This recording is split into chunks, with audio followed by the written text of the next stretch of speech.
כף הבקעה בפיגור של 0-1 מול מכבי אלקטרה תל אביב. המצב הוא שוויון 9, והזמן 6.5 דקות לסיום הרבע. מקבל לנקפורד בחוץ, לזריקה נוחה, שלושה ראשונה ללנקפורד הערב. אבל הבקעה צריכה סל סוף סוף, היא לא מצליחה להגיע לסל. אתה לא יכול לשחק רק עם הגנה. לא.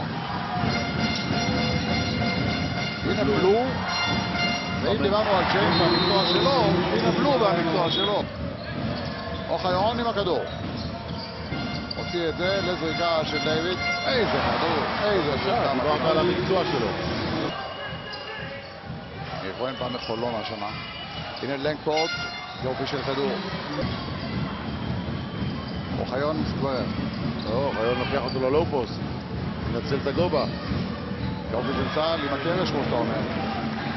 סטאוול עם 4 ריבאונדים עדינה. זה לכדור לסקוואר לזריקה, אבל אוחיון כבר נדבק אליו.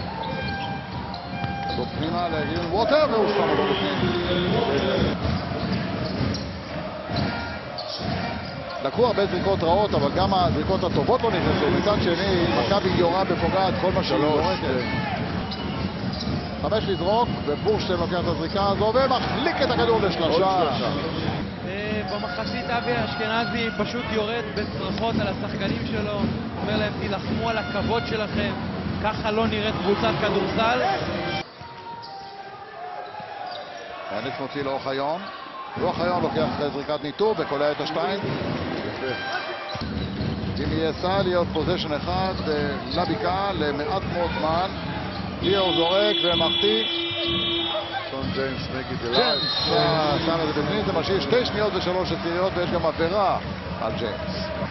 כדור של לנקפורד לפניני. איתי לב נמצא איתו, פניני לוקח עליו זריקה ל3, איזה סל של פניני. פניני היום החליט שהוא מתחפש לבלו. הנה אליעזר, חופשי לזריקה. לא נכנס. יש להררי ריבאונד. פניני רוצה לתת לו לעשות סל. הנה זה בא. יופי של כניסה, 2 נקודות ראשונות. שהילד הררי יזכור, אלה השתיים שקובעות את תוצאת המשחק. 101-66.